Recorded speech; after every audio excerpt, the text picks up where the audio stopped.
आज हम लोग यहाँ पर क्या देखते हैं कि जब फंक्शन पढ़ने की बात आती है तो मेरे लिए सबसे इम्पॉर्टेंट बात क्या हो गई कि फंक्शन में 3 इम्पॉर्टेंट बातें होती हैं। सबसे पहली इम्पॉर्टेंट बात होती है फंक्शन डिक्लेरेशन।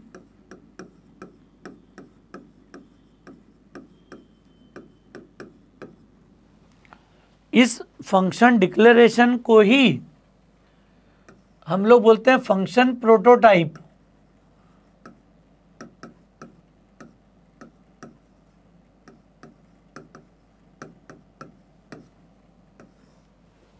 फंक्शन डिक्लेरेशन को हम क्या बोलते हैं यहाँ पर, function prototype. Second important term आती है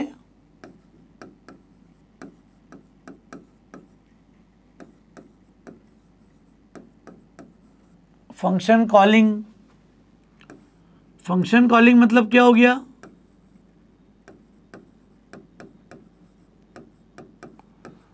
communication with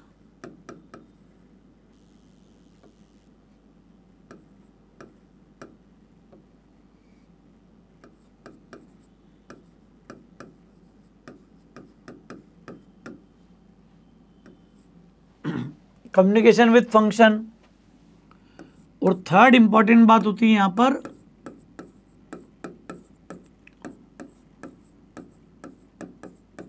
function definition. Function definition से मतलब हो गया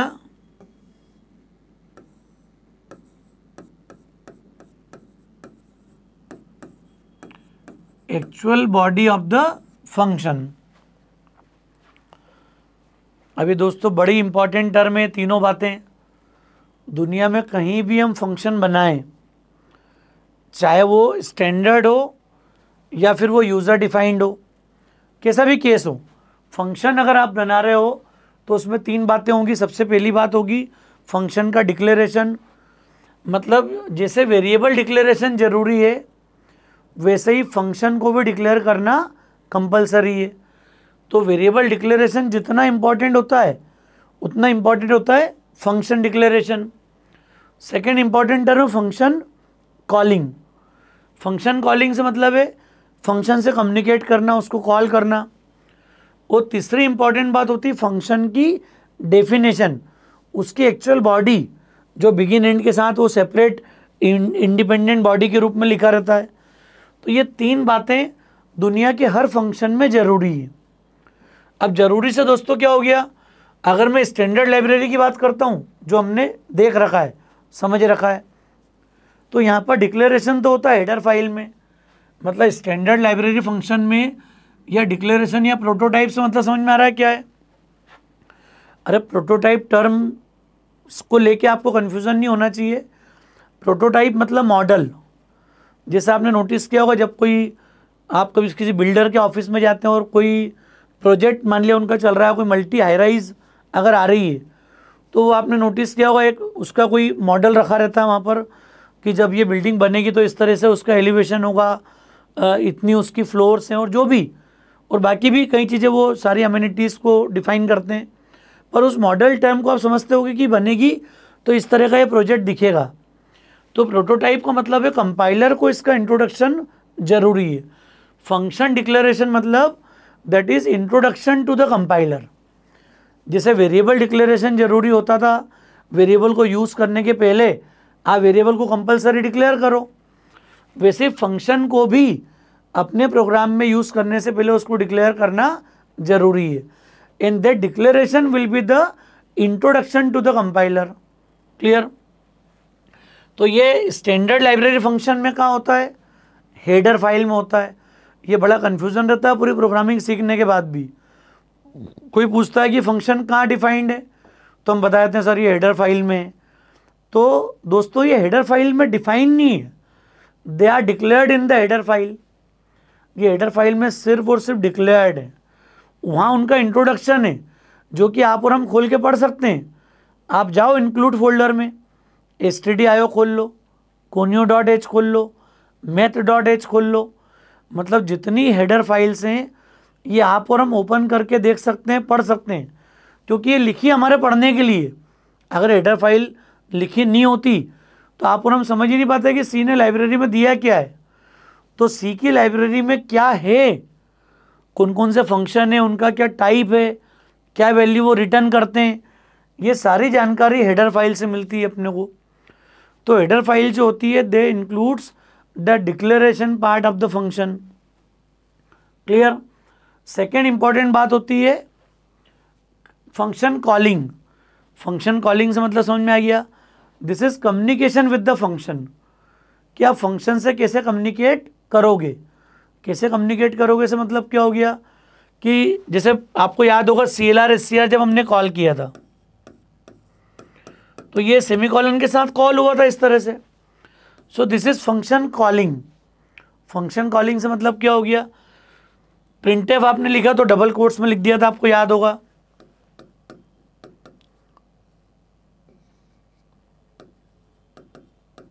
ये आ गया प्रिंटफ और ओसोप और सेमीकोलन। ये जो दोनों एग्जाम्पल मैंने अभी आपके सामने लिखे हैं they are function calling. Calling मतलब यहाँ पर कोई पैरामीटर नहीं है, इसके कॉल होने के बाद जो भी स्क्रीन पे टाइप दे ऑलरेडी प्रिंटेड है वो पार्ट पूरा क्लियर हो जाएगा। पूरी स्क्रीन आपकी आउटपुट स्क्रीन जो है वो आउटपुट विंडो आपकी क्लियर हो जाएगी।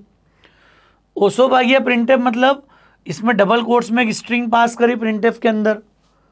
जैसे मैंने स्ट्रिंग पास करी तो ये ओसोप कीवर्ड जो नाम हमने लिखा है ऑनलाइन स्कूल ऑफ प्रोग्रामिंग का शॉर्ट फॉर्म है, ये ओसोप जो है ये सीधे आपके मॉनिटर पे स्क्रीन पे प्रिंट हो जाएगा। So this is called function calling.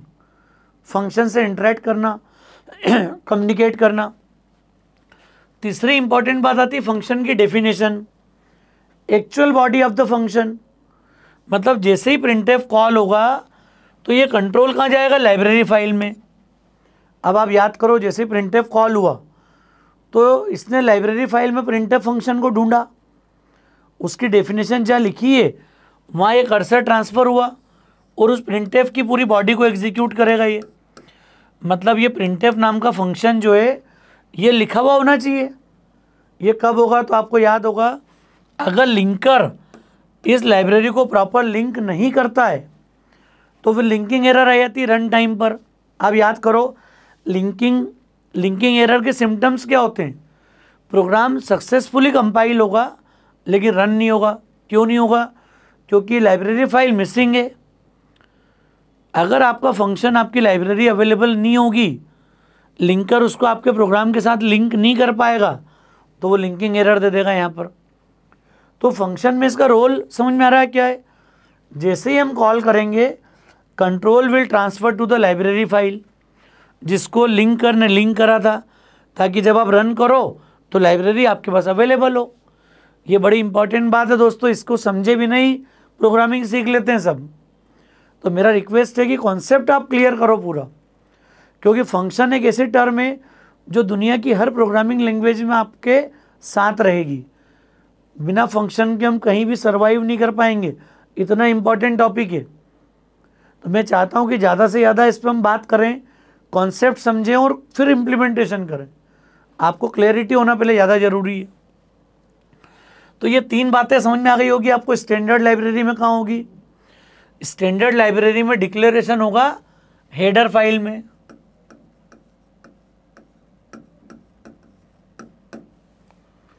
Calling कहाँ होती है, मेन के अंदर। मेन में जो आप कॉल करते हो printf scanf that is function calling.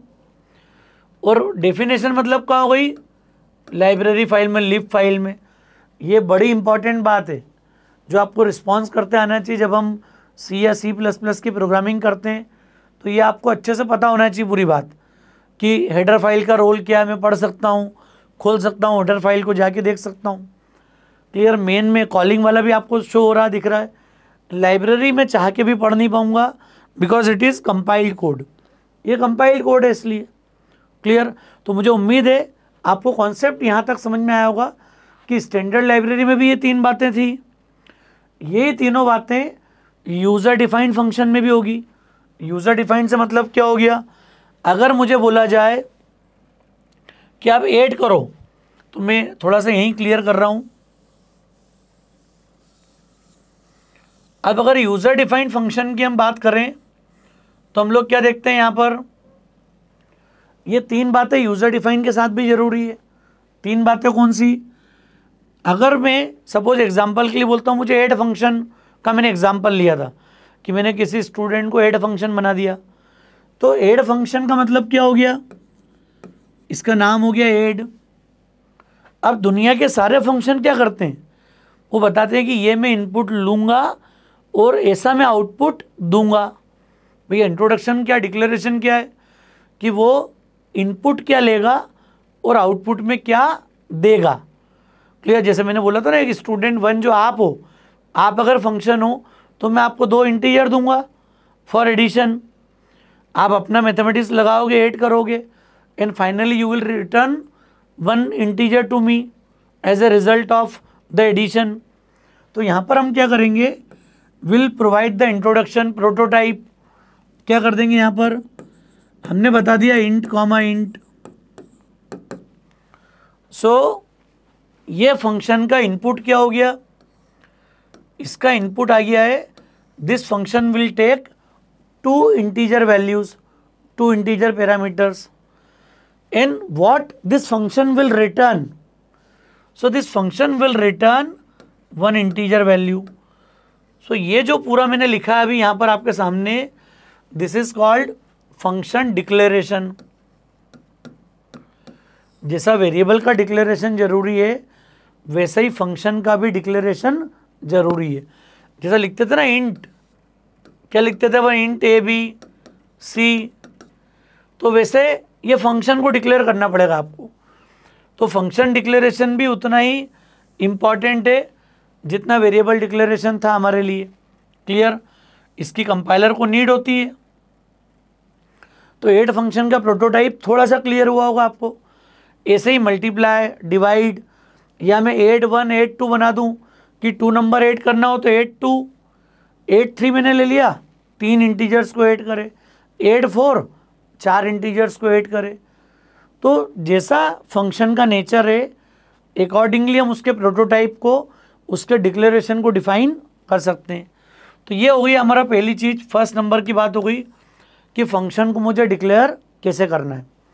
Call कैसे करेंगे अब, तो कॉल करने के लिए हमने क्या कर दिया, एज बराबर मेन प्रोग्राम में कहीं पर हमने लाइन लिख दी ऐड ए कॉमा बी। इस पार्ट को हम बोलते हैं फंक्शन कॉलिंग।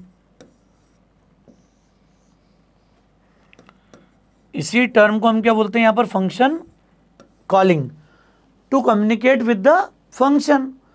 फंक्शन के साथ कैसे कम्युनिकेट करोगे वो आएगा। क्लियर?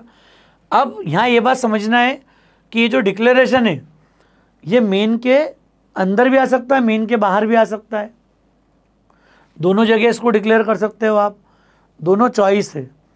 अभी हम शुरुआत में इसको मेन के अंदर ही लिखेंगे, फिर हम यही बात करेंगे कब ये ज़रूरी है कब नहीं है, ये भी इम्पॉर्टेंट पॉइंट है अपने लिए। अब जब मैं कॉल करूँगा तो इसका मतलब हो गया कि कहीं ना कहीं ऐड नाम का फंक्शन डिफाइंड है। जैसे ही मैं कॉल करूँगा, कंट्रोल कहाँ चले जाएगा हमारा, कंट्रोल किस जगह चले जाएगा, इसकी बॉडी में, इसकी एक्चुअल बॉडी पे कंट्रोल शिफ्ट कर देंगे अपन। तो इसकी बॉडी क्या है, इसकी बॉडी होगी, इसकी डेफिनेशन होगी int add int x int y. अरे फंक्शन भी अपने आप में सेपरेट है। सेपरेट है मतलब क्या हो गया, ये ए की वैल्यू किस में आ गई, एक्स में, और बी की वैल्यू किसकी मेमोरी में आ गई, वाई की। और अब हमने क्या कर दिया अंदर, इंट जेड, और z assigns x plus y, और यहाँ आके छोटा सा कोड लिख दिया रिटर्न जेड।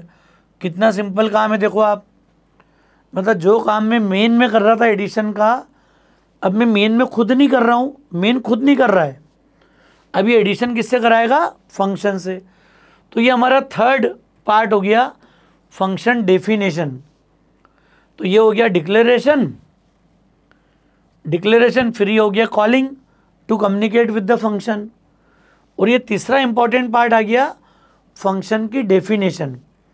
अब ये डेफिनेशन वाली बात समझ में आ रही क्यों इम्पॉर्टेंट है ये?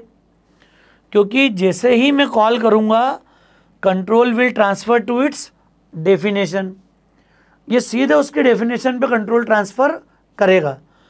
अब यहाँ क्या होगा, अंदर मेन प्रोग्राम के वेरिएबल अलग हैं, ए बी और एस।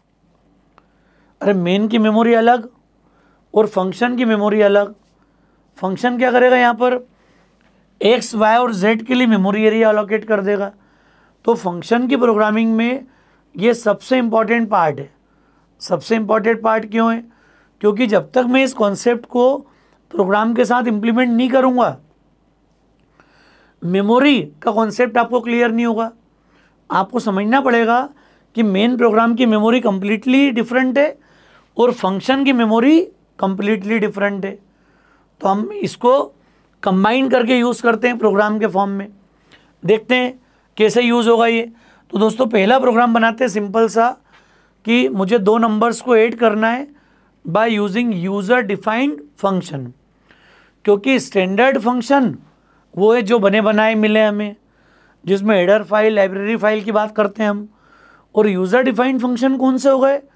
जिनको हमने अपनी रिक्वायरमेंट के करस्पॉन्डिंग डिज़ाइन किया है, डेवलप किया, उनको अपने को यूज़ करना है अपने प्रोग्राम में। तो हम देखते हैं, पहले लिखते हैं main,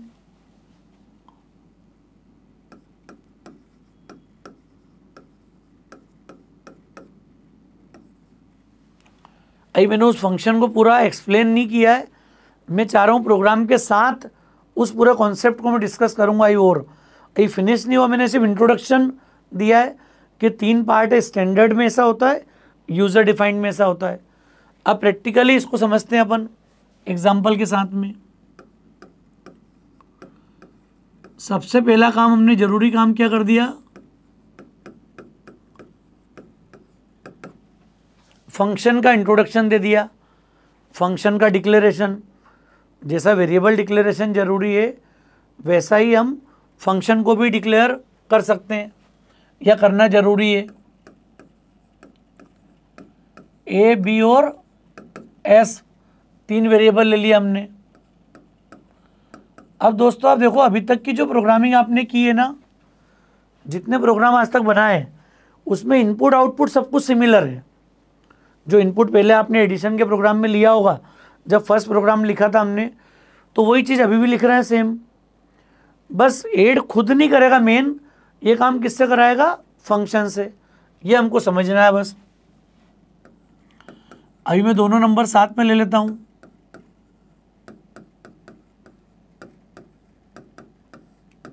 enter 2 numbers,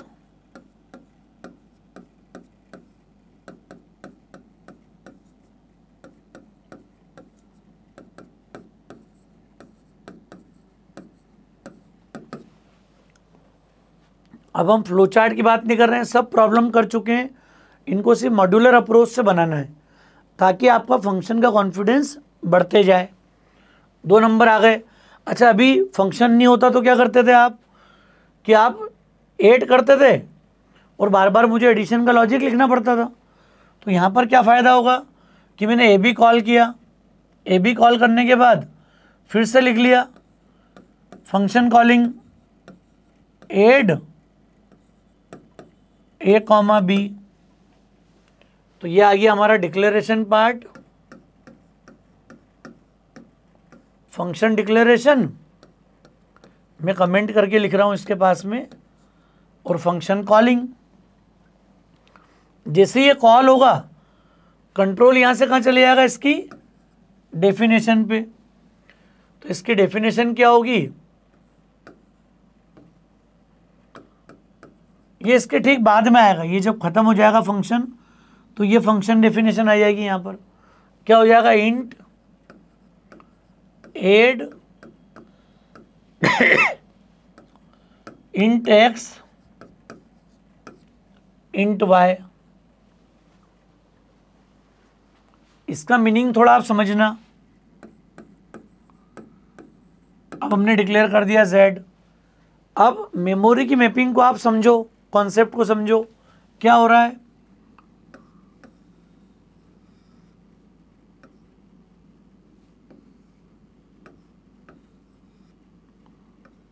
A B और एस, इनका कुछ मेमोरी एरिया आ गया हमारे पास 4 बाइट।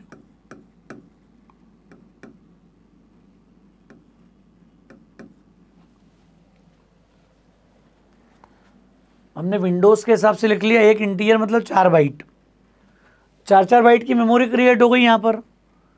और जैसे हमने डेटा लिया, ए और बी की वैल्यू ली, यहाँ आ गया सपोज 40 और 30, 2 नंबर्स हमने ले लिए इनपुट। इनपुट आने के बाद हमने कॉल किया ऐड ए कॉमा बी। अब आप देखो जैसे ही मेन कॉल हुआ, मेन में ए बी और एस के लिए मेमोरी अलोकेट हो गई। दोस्तों सबसे इंपॉर्टेंट टर्म है मेमोरी मैनेजमेंट, ये बहुत ज़्यादा ज़रूरी, बहुत ज़्यादा इंपॉर्टेंट है। तो इसकी मेमोरी क्रिएट हो गई और यहाँ भी कुछ गार्बेज रखा हुआ है, कोई असाइन नहीं करा है इसको हमने, so it has some garbage value. 40 30 जैसे आया, फंक्शन कॉल करते ही क्या हुआ, इस ए की वैल्यू एक्स में कॉपी हो गई और बी की वैल्यू वाई में कॉपी हो गई। ये कॉपी होने का मतलब बड़ा इंपॉर्टेंट है प्रोग्रामिंग में। मेन प्रोग्राम से डेटा फंक्शन में पास होगा और ए की वैल्यू एक्स के अंदर कॉपी हुई, बी की वैल्यू वाई में कॉपी हो गई। मतलब ये जो मेमोरी है, एसी की ऐसी 3 वेरिएबल की मेमोरी और क्रिएट हो गई। इनका एड्रेस हो गया 2000, 2004, 8, इस टाइप से रहेंगे। 3 अलग अलग एड्रेस है, एक 1000 से शुरू हुआ, एक 1004। ये मेन की मेमोरी हो गई। जो ऊपर हमने लिख दिया है, ये किसकी मेमोरी लिख दी अपने, मेन की, और ये जो मेमोरी लिख दी किसकी, 8 की। ये बहुत ज़रूरी बात है, बहुत ज़्यादा ज़रूरी आपको समझना है। क्लियर? ये मेन के लिए मेमोरी एरिया आ गया ऊपर, ये इसका मेमोरी एरिया है, ये 8 का मेमोरी एरिया है। इसको नाम दे दिया x, y और z। अब a की वैल्यू इधर कॉपी हो गई, मतलब 40 कॉपी हो गया। b की वैल्यू y में कॉपी हो गई। इसको हम आगे भी डिस्कस करेंगे। This is called by value. Main program से फंक्शन में जब मैं डेटा कॉपी करता हूँ तो मेन के वेरिएबल मैप हो जाएंगे किसमें, फंक्शन के वेरिएबल में। जैसे मैंने मेरी मेमोरी से डेटा उठाया और आपको दिया ऐड करने के लिए, आपने उसको अपनी मेमोरी में स्टोर किया, फिर फर्दर आप कोई ऑपरेशन परफॉर्म करोगे। क्लियर? यहाँ पे भी अभी कुछ गार्बेज है। क्लियर? कुछ भी गार्बेज वैल्यू है। z भी डिक्लेयर हो गया। अब आपने क्या करा, z assigns x plus y, मतलब x और y ऐड हुए, ऐड होके 40 प्लस 30, ये रिजल्ट किस में आ गया, z में। तो ये z से गार्बेज हट गया और यहाँ कितना स्टोर हो गया, 70।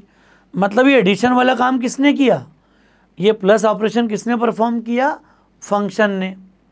तो मेन प्रोग्राम ने डेटा दिया फंक्शन को, फंक्शन ने उसको ऐड किया, और ऐड करने के बाद कई लोग यहाँ किताब में या कई जगह ऐसा पढ़ते हो, यहीं प्रिंट लिख देते हैं अपन, प्रिंट और रिज़ल्ट।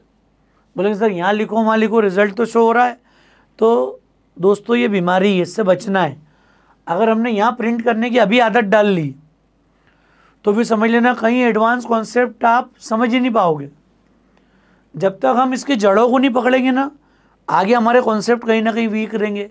जब खासकर पॉइंटर्स में डील करेंगे, ग्रुप डेटा टाइप में डील करेंगे, तो उनका फ़ायदा कब समझेंगे। फिर फ़ायदा समझने के लिए आज हमको क्या समझना ज़रूरी है कि अगर फंक्शन कुछ ऐड करके रिटर्न करता है तो रिटर्न करने के लिए यहाँ पर मैं अंदर यहाँ प्रिंट नहीं करूँगा, मैं यहाँ पर क्या कर दूंगा, एक स्टेटमेंट हम यूज़ करेंगे, रिटर्न z और फिनिश। ये रिटर्न स्टेटमेंट बहुत इंपॉर्टेंट है दोस्तों। क्यों इंपॉर्टेंट है कि अगर मैं वॉइड लेके चलता हूँ किसी फंक्शन के आगे, आपको याद होगा मेन के आगे हमने शुरुआत के प्रोग्राम में वॉइड मैन लिखा था, और वॉइड मैन लिख के हमने क्या नोटिस किया था वहाँ पर कि जब मैं मेन के आगे वॉइड लिखता हूँ तो ये इंडिकेट करता है कि this will not return any value. तो फिर इसके नीचे कभी आप रिटर्न स्टेटमेंट नहीं देखते हो, सिंपल गेट सेज लगा के हम काम फिनिश कर देते हैं। और अभी जो प्रोग्राम हमने लिखा हुआ इंट मैन लिखा है, तो जितने प्रोग्राम आपने विंडोज़ में बनाए, VS कोड में बनाए, डेव C++ में बनाए, आपने नोटिस किया होगा हम लोग क्या लिखते हुए आ रहे हैं, इंट मेन। तो इंट मेन जब लिख रहे हैं इसका मतलब हो गया है कि ये मेन फंक्शन कुछ रिटर्न करेगा। और वो रिटर्न स्टेटमेंट हम रोज लिखते थे, आपको याद होगा लास्ट में आपने प्रैक्टिस देखी होगी, ऑनलाइन कंपाइलर पे काम किया है, कोई विंडो बेस एडिटर पे अगर आपने काम किया IDE पे, तो हम इंट मेन जब जब लिखते हैं तो कुछ रिटर्न लिखते हैं लास्ट से। क्यों? क्योंकि अगर आपने बता दिया कि main will return some integer, तो फिर उसकी बॉडी में कहीं ना कहीं रिटर्न स्टेटमेंट आना जरूरी है। तो वॉइड को छोड़ के दुनिया में कुछ भी होगा, इंट, फ्लोट, कैर, कुछ भी आ रहा है, इवन वॉइड स्टार भी अगर फ्यूचर में आएगा तो भी ये फंक्शन कुछ ना कुछ रिटर्न करेगा। ये बात गांठ बांध लें अपन कि प्योर वॉइड अगर आ रहा होगा तो फंक्शन कुछ रिटर्न नहीं करेगा, वॉइड को छोड़ के कुछ भी आ रहा हो ये फंक्शन 100% कुछ ना कुछ रिटर्न करेगा। तो ये बात बहुत इंपॉर्टेंट बात हो गई दोस्तों, क्लियर? तो मुझे उम्मीद है आपको थोड़ा कॉन्सेप्ट समझ में आ रहा होगा कि रिटर्न टाइप एक बहुत इंपॉर्टेंट रोल प्ले करता है इस जर्नी में। अगर यहाँ पर इंट, फ्लोट, कैर कुछ लिखा है तो ये कुछ ना कुछ रिटर्न करेगा। या वॉइड अगर लिख देंगे अपन तो वॉइड बताता है कि nothing, this function will not return any value, तो ये कोई वैल्यू रिटर्न नहीं करेगा। ये बात आपको समझ में आ जाएगी, ये कॉन्सेप्ट आपको समझ में आ जाएगा। क्लियर है दोस्तों? मुझे उम्मीद है आपको थोड़ा कॉन्सेप्ट समझ में आया होगा, मेमोरी मैपिंग समझ में आई होगी। रिटर्न Z जैसे ही मैं लिखता हूँ, रिटर्न Z जैसे ही मैं लिखूंगा वैसे ही कर्सर इस प्रोग्राम से बाहर हो जाएगा। और बाहर होने का मतलब क्या हुआ? बाहर होने से मतलब है कि ये तीनों लाइन, ये जो मेमोरी एलोकेट हुई थी, ये पूरी मेमोरी फ्री हो जाएगी, पूरी मेमोरी फ्री हो जाएगी। इसका मतलब क्या हो गया? जैसे मैंने कॉल किया वैसे तीनों के लिए मेमोरी क्रिएट हुई 12 बाइट, 4 4 4। जैसे रिटर्न किया वैसे ही मेमोरी फ्री। तो आपको समझ में आना चाहिए कि जैसे ही कॉल करता हूँ फंक्शन को, तुरंत फंक्शन मेमोरी अलोकेट करता है, जैसे ही मैं रिटर्न करता हूँ तुरंत मेमोरी एरिया फ्री करता है। तो इसका फ़ायदा समझ में आया मॉड्यूलर अप्रोच का, कि काम होगा तो मेमोरी क्रिएट होगी, जैसे ही काम ख़त्म मेमोरी फ्री, मेमोरी डिस्ट्रॉय हो जाएगी इमीडिएट। तो ये फंक्शन की मेमोरी रिलीज़ हो गई। और ये जो 70 है वो ऐसा रखा हुआ दिखेगा आपको, कैसा? आपको दिखेगा यहाँ पर S असाइंस 70। इसको समझना है इस बात को कि 70 इस जगह पे आके रखा गया, ये एड A, B उसने रिटर्न करा ना, तो रिटर्न करना मतलब कि ये जब हटेगा तो यहाँ 70 रखा हुआ दिखेगा। और इसका मतलब हो गया 70 असाइन टू S। तो जब जब आपका फंक्शन कुछ रिटर्न करेगा तब तक यहाँ पर एक रिसीविंग पैरामीटर होगा, तब तक आपको कुछ ना कुछ रिसीव करना है। एक रिसीविंग वेरिएबल आपको लेना पड़ेगा, कैचिंग पैरामीटर। इसको हम बोल सकते हैं एस को कैचिंग पैरामीटर या रिसीविंग पैरामीटर। क्या नाम दे सकते हो एस को आप? जैसे बोलते हैं ना कैच करना, क्रिकेट में बॉल कैच करते हैं अपन, तो इसको बोलते हैं कैचिंग पैरामीटर या फिर रिसीविंग पैरामीटर। ये क्या कैच कर रहा है, क्या रिसीव कर रहा है? The value which is coming from function, add function. तो एड फंक्शन से जो वैल्यू आ रही है that will be received in s, that will be caught in h. Clear? तो वो कहीं ना कहीं एस उस वैल्यू को कैच कर लेगा, कैच कर लेगा तो मैं आगे जाके क्या कर सकता हूँ, अब प्रिंट कर दूँ इसको। जैसे एस में रिजल्ट आएगा आप इसी वैल्यू को आप प्रिंट कर दो।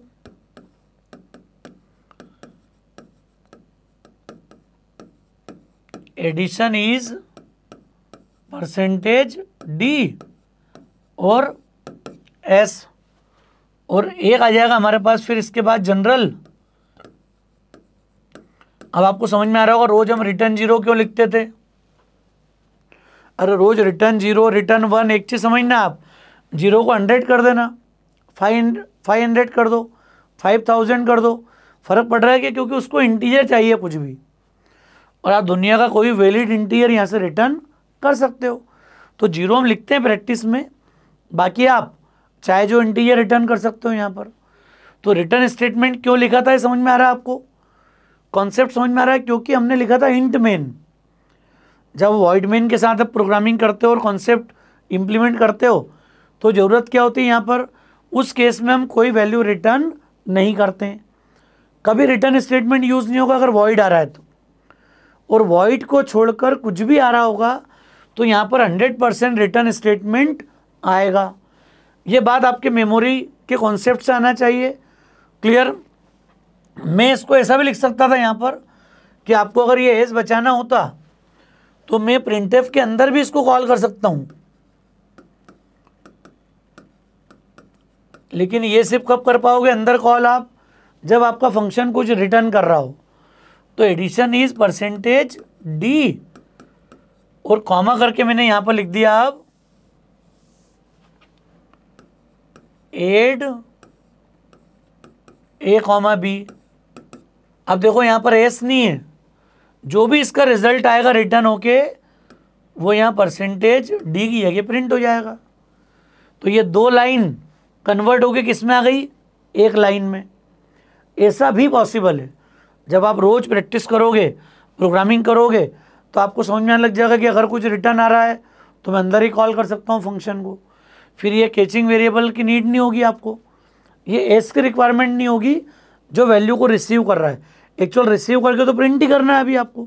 हाँ, आपका कोई और पर्पज़ हो इस एस को लेके, फिर आगे आप रिसीव करके काम करो यहाँ पर।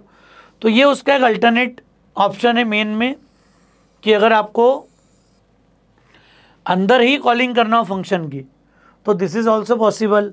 पर ये अंदर कॉलिंग कब करेंगे अपन, जब वो इंट केयर फ्लोट कुछ रिटर्न करता हो, भले वो पॉइंटर रिटर्न करे। वॉइड वाले केस में अंदर नहीं आएगा। अगर फंक्शन का रिटर्न टाइप वॉइड है तो फिर ये वाला फॉर्मेट आप यूज़ नहीं कर पाओगे, फिर सिंपल कॉलिंग रहेगी। क्लियर। और उसके बाद जो भी प्रिंटिंग जो ऑपरेशन आपको करना है वो आप कर पाओगे यहाँ पर। तो दोस्तों ये मेन का वेरिएशन एक समझ में आया, कॉन्सेप्ट आपको समझ में आ रहा। सिंपल पहला प्रोग्राम फंक्शन के थ्रू बनाया अपन ने। आप फिर इनपुट ले सकते हो, फिर ऐड फंक्शन कॉल कर सकते हो, फिर इनपुट ले सकते हो, फिर ऐड फंक्शन कॉल कर सकते हो। ये इसका पावर है। आपको लग रहा होगा एक लाइन यहीं प्लस लिख देते, एक्चुअल में फंक्शन अगर 50-100 लाइन का होता और 10-20 बार मुझे उसकी नीड होती तो आपको इसकी यूटिलिटी समझ में आएगी। एक लाइन वाले प्रोग्राम से इतनी क्लैरिटी नहीं होती कई बार हमको। अब इसको लिखने में और क्या चेंज आ सकता था यहाँ पर, इस रिटर्न को हम ब्रैकेट में भी लिख सकते थे यहाँ पर, रिटर्न z। आप ब्रैकेट मतलब सिंपल ब्रैकेट लगा के लिख दो, नॉर्मल वाला, ये भी पॉसिबल है। डायरेक्ट लिख दो, ऐसा लिख दो, या फिर ये जो तीनों स्टेटमेंट हटा के हमने फंक्शन लिख दिया रिटर्न x + y, तो z की मेमोरी बच गई। अरे वहाँ जाके जब थोड़ी प्रैक्टिस आपकी डेवलप हो जाए तो ये s बचा लिया मेन का, फिर वहाँ से हमने x + y बचा लिया, सीधे लिख दिया रिटर्न x + y। तो पहले ये प्रोसेस करेगा x + y, ऐड करेगा, उसके बाद ये रिजल्ट को रिटर्न करेगा मेन को। तो ये रिटर्न स्टेटमेंट आ रहा है, इसका मीनिंग समझ में आ गया आपको। मुझे उम्मीद है कॉन्सेप्ट थोड़ा सा क्लियर हुआ होगा आपको कि फंक्शन बनाने की यूटिलिटी क्या है। मैं फिर से शॉर्ट में चीज़ों को रिकॉल कर रहा हूँ एक बार फिर। फंक्शन में 3 बातें होती हैं, डिक्लेरेशन, कॉलिंग और डेफिनेशन। फंक्शन 2 तरह के होंगे, standard library function, user defined function. Standard library होंगे तो डिक्लेरेशन होगा हेडर फाइल में जो आप देखते आ रहे हो शुरू से, डेफिनेशन होगी लाइब्रेरी फाइल में, और कॉलिंग हम खुद करते हैं जैसा हमने अभी कॉल किया है, प्रिंटफ स्कैनफ को कॉल किया यहाँ पर हमने। यूज़र डिफाइंड फंक्शन में भी ये 3 बातें होंगी, डिक्लेरेशन होगा, कॉलिंग होगी और डेफिनेशन होगी। हाँ, सी में एक नियम है, एक फंक्शन दूसरे फंक्शन के अंदर कभी डिफाइन नहीं होगा। We can not define one function in the definition of other function. मतलब एक दूसरे के अंदर डिफाइन नहीं होगा। आप कॉलिंग कर सकते हो, क्लियर, कॉल कर सकते हैं हम, बट डेफिनेशन अगर अंदर आ जाए, इस 8 को पूरा मैं अंदर लिख दूँ जाके, दैट इज़ नॉट पॉसिबल। इसलिए हम इसको बोलते हैं self content independent body, individual program, sub program. तो ये मेन प्रोग्राम हो गया और फंक्शन हमारा सब प्रोग्राम हो गया। This approach is called modular programming approach. इसको हम क्या नाम दे रहे हैं यहाँ पर, मॉड्यूलर प्रोग्रामिंग अप्रोच। ऐसे मैं और बना लूँ, मल्टीप्लाई, डिवाइड, ऐसे कहीं बना लूँ, मैं 8 भी कॉल कर लूँ, मल्टीप्लाई भी कॉल कर लूँ, डिवाइड भी कॉल कर लूँ, और कई बार कर लूँ, अलग अलग बार, तो हमको पावर समझ में आएगा कि this is the actual utility of function. तो फंक्शन का यूज़ दोस्तों समझ में आ रहा है, अप्रोच समझ में आ रही है। अभी शुरुआत हुई है, और अभी जो गलतियां आपसे होगी ना रूटीन में, वो गलती होगी प्रोटोटाइप लिखने की, क्योंकि ये इससे मैच होना चाहिए। देखो आप, ये एक्चुअल फंक्शन है और ये आपने परिचय दे दिया कि भैया मेरा जो 8 फंक्शन है this will take 2 integer parameters. तो जब आपने परिचय दे दिया तो वो कंपाइलर को भी इंट्रोडक्शन देगा कि this 8 function will take 2 integer values and after processing it will return 1 integer value as a addition of 2 number. तो यहाँ पर हमने उसका रिटर्न टाइप बता दिया। ये सब मैच होना चाहिए, मतलब जो वैल्यू आ रही है वो ये टाइप से मैच होगी, उसी टाइप की वैल्यू यहाँ पे पास करेंगे अपन। जब रिटर्न टाइप की बात करेंगे तो वही रिटर्न टाइप डिक्लेरेशन में भी होगा, उसी टाइप का वेरिएबल आपके रिजल्ट को रिसीव करेगा। अभी जो गलतियाँ होती है वो टाइप मिसमैच की होगी कि 2 पैरामीटर का फंक्शन है, आपने एक ही दिया, 3 पैरामीटर पास कर दिए, उसने इंटीजर रिटर्न करा, आपने फ्लोट में कैच कर लिया, या उसने फ्लोट रिटर्न करा, आपने गलती से इंटीजर में रिसीव कर लिया, या फिर एक पासिंग वेरिएबल इंटीजर है, एक फ्लोट है, या सारे फ्लोट हैं। तो ये इन वेरिएशंस पे आने वाले कुछ प्रोग्राम्स में हम लोग काम करेंगे अब। और आगे के जितने हमने इफ एल्स के, लूप्स के और सिंपल जो प्रोग्राम अभी तक बनाते आए, उसमें से कुछ प्रोग्राम को हम प्रैक्टिस के लिए कहाँ पर लेंगे अब, फंक्शन में, वही जो बना रखें, जिससे कि आपको समझ में आ जाए कि ये जो पूरे स्टेप थी प्रोग्राम की, ये सब कुछ वही है जो पहले बना चुके हो आप।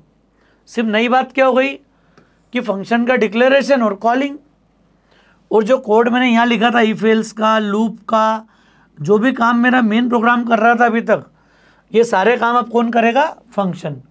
मैंने काम हैंड ओवर कर दिया उसको, क्लियर। तो यहाँ पर ये कॉन्सेप्ट थोड़ा आपको समझ में आ रहा होगा कि कैसे करेंगे, किस तरह से इसको एग्जीक्यूट करना है। मुझे उम्मीद है थोड़ा आपको कॉन्सेप्ट समझ में आ रहा होगा, कैसे इनका हम आगे प्रोग्रामिंग केसेस में यूज़ करेंगे। तो अभी अच्छी खासी हमको प्रैक्टिस डेवलप करनी है, मतलब ये वो पॉइंट है जहाँ पर रुक के हमको समय देना है अब, क्योंकि फेज़ बहुत इंपॉर्टेंट है। मैंने बताया था आपको डीएसए के लिए, कॉम्पिटिटिव कोडिंग के लिए ये बेस है। ये नहीं, यहाँ से अब जो जो टॉपिक मैं कवर करूँगा फेज़ 2 में, ये अगर आपने ईमानदारी से सारे पढ़ लिए तो आपका data structures and algorithm, competitive coding आप खेलोगे, क्योंकि उतना स्ट्रॉन्ग बेस हम लोग बनाएंगे इन टॉपिक के साथ में। ठीक है दोस्तों, तो मुझे उम्मीद है कॉन्सेप्ट समझ में आ गए होंगे। एक बात और छोटी सी रह गई है, ये जो लाइन है डिक्लेरेशन, ये ऑप्शनल हो जाती कब, कंपलसरी कब है, जब डेफिनेशन मेन के बाद आती है। अरे मेन पहले आ गया, अब डेफिनेशन बाद में आई, तो फिर इसका डिक्लेरेशन कंपलसरी है, ऊपर देना पड़ेगा आपको। अगर ये डेफिनेशन मैंने मेन के पहले लिख दी, ये पॉसिबल है कि आप पहले फंक्शन लिख दो फिर मेन लिख लो। तो अगर आपने फंक्शन को पहले डिफाइन कर दिया है फिर उसको डिक्लेरेशन दोगे, तो उस केस में डिक्लेरेशन ऑप्शनल है। नहीं भी लिखोगे डिक्लेरेशन तो चलेगा, क्यों, क्योंकि कंपाइलर जब उसकी डेफिनेशन को देख चुका है पहले, मेन आने से पहले, तो फिर उसका परिचय मांगेगा कि आपसे, भैया मैं आपसे बोलूं कि कोई व्यक्ति आने वाला है आपसे मिलने, वो रेड टी शर्ट में आएगा, अब मैं आपको परिचय दूं, वो आपके पास पहले ही आ चुका है, आप देख चुके हो, then you will not expect any kind of introduction from my side. तो ये बात आपको क्लिक होना चाहिए कि अगर फंक्शन की डेफिनेशन पहले आ चुकी है, इन दो situations the function declaration will B optional. बिल्कुल मार्क करके दिमाग में रख लो आप इस बात को, क्लियर है। और मेन के बाद आ रही है तो ये तीनों बातें अपन फॉलो करेंगे, सारे प्रोग्राम्स के अंदर इसको देखेंगे। तो मुझे उम्मीद है दोस्तों कॉन्सेप्ट आपको समझ में आया होगा। आने वाले कुछ प्रोग्राम सब जो बनाएंगे हम, जो प्रीवियस में हमने बना रखे हैं, पहले सिंपल कि हम इंटीजर फ्लोट तरह के डेटा टाइप को भी हैंडल करें, फंक्शन के साथ में कैसे होगा, फिर कंडीशनल लूप्स, ये सब की बात करेंगे फिर आने वाले समय में आप। तो मुझे उम्मीद है दोस्तों कॉन्सेप्ट आपको समझ में आया होगा। Standard function, user defined function कैसे डिक्लेयर करते हैं, रिटर्न टाइप का मतलब क्या है, रिटर्न स्टेटमेंट का मीनिंग आपको समझ में आ गया होगा क्या होता है। हाँ, रिटर्न स्टेटमेंट कभी 2 वैल्यू रिटर्न नहीं करेगा। मतलब अगर ऐसा लिख दिया किसी ने रिटर्न x, y, तो ये एरर है। क्लियर। रिटर्न स्टेटमेंट की लिमिटेशन क्या है, it can only return 1 value at a time. ये बात भी जोड़ लेना आप अपने डिस्कशन के अंदर। क्लियर। बाकी x + y लिख सकता हूँ मैं, x + y + z लिख सकता हूँ, सब कुछ कर सकता हूँ। Return can be use multiple times. आप 4 बार भी एक प्रोग्राम में रिटर्न लिख लो तो भी चलेगा, पर वो एक से ज़्यादा वैल्यू कभी रिटर्न नहीं करेगा। हर बार अधिकतम कितनी वैल्यू रिटर्न होगी, 1 वैल्यू। ये बात अपन गांठ बांध लें, पक्का कर लें, दिमाग फिक्स कर लें अपना इसको लेके। ठीक है दोस्तों, तो मुझे उम्मीद है इनऑल कॉन्सेप्ट आपको समझ में आया होगा। फिर भी कुछ क्वेरीज हों तो आप कमेंट करके ज़रूर बताइएगा आपको लेक्चर कैसा लगा। कहीं आपको कुछ और इसमें एडिशन, कुछ इन्वॉल्वमेंट, कोई नए मतलब इंटरवेंशन की अगर नीड है तो वो भी आप मेंशन कर सकते हैं कमेंट के रूप में। अगर आपने चैनल को अभी तक सब्सक्राइब नहीं किया है तो प्लीज़ चैनल को सब्सक्राइब जरूर करें, बेल आइकॉन को जरूर प्रेस करें, जिससे आप हमेशा नोटिफाइड रहें। लेक्चर से आपका कॉन्फिडेंस बिल्ड हुआ हो तो अपने फ्रेंड्स के बीच में आप ज़रूर शेयर कीजिएगा। फेज़ 2 बहुत इंपॉर्टेंट है और हम लोग इसको फुल डेप्थ में ही कवर करेंगे। ओसो कोडिंग कमिटेड है स्ट्रॉन्ग डिलीवरी के लिए, यूनिक डिलीवरी के लिए। थैंक्स अ लॉट दोस्तों।